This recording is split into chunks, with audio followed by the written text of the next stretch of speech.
ஒரு சூப்பரான க்ரீமியான white baby corn gravy எப்படி செய்கிறதுன்னு பார்க்கலாமா? இந்த கிரேவி சப்பாத்தி, பூரி, இட்லி, தோசை எல்லாத்துக்குமே ரொம்ப சூப்பராக இருக்கும். ட்ரை பண்ணுங்கள். அரைக்க தேவையான பொருட்களை பார்த்துடலாம்.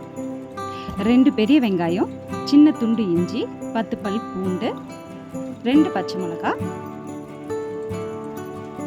6 முந்திரி, அரை கைப்பிடி அளவு உடச்ச கடலை, 1 டீஸ்பூன் சோம்பு, அரை டீஸ்பூன் கசகசா, அரை கப் அளவுக்கு துருவின தேங்காய், கொஞ்சமாக கல்லுப்பு சேர்த்துட்டு நல்லா அரைச்சி எடுத்துக்கோங்க.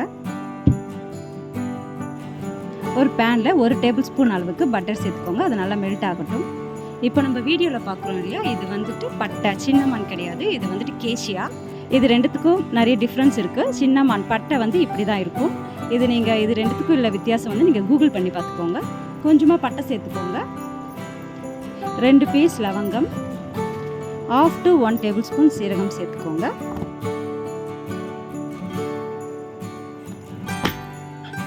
பேபிகார்னை இந்த மாதிரி ஸ்லைஸ் பண்ணிக்கோங்க. அப்படி இல்லைன்னா நீங்கள் ரவுண்ட் ஷேப்பாக கூட கட் பண்ணிக்கலாம். உங்களுக்கு எந்த ஷேப் வேணுமோ அந்த ஷேப்பில் கட் பண்ணி எடுத்துக்கோங்க. அதை சேர்த்துட்டு ஒரு 5லேருந்து 10 நிமிஷம் லோ ஃப்ளேமில் நல்லா வதக்கி விட்டுருங்க.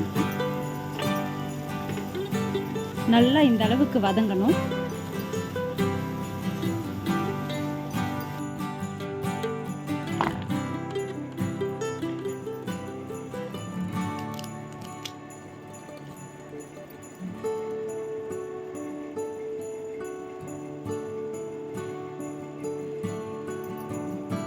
அப்புறம் பச்சை பட்டாணி எப்போவுமே இந்த மாதிரி ஃப்ரெஷ்ஷாக சேர்த்துக்கோங்க. இது வந்து ஆர்டிஃபிஷியல் கலர் எதுவுமே சேர்க்காதது.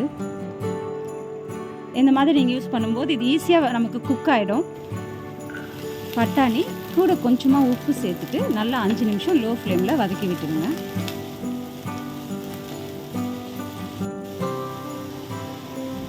இப்போது நம்ம அரைச்சி வச்ச பேஸ்ட்டு சேர்த்துட்டு தேவையான அளவுக்கு தண்ணி சேர்த்துக்கோங்க. 1லேருந்து 2 கப் வரைக்கும் தண்ணி சேர்த்துக்கலாம்.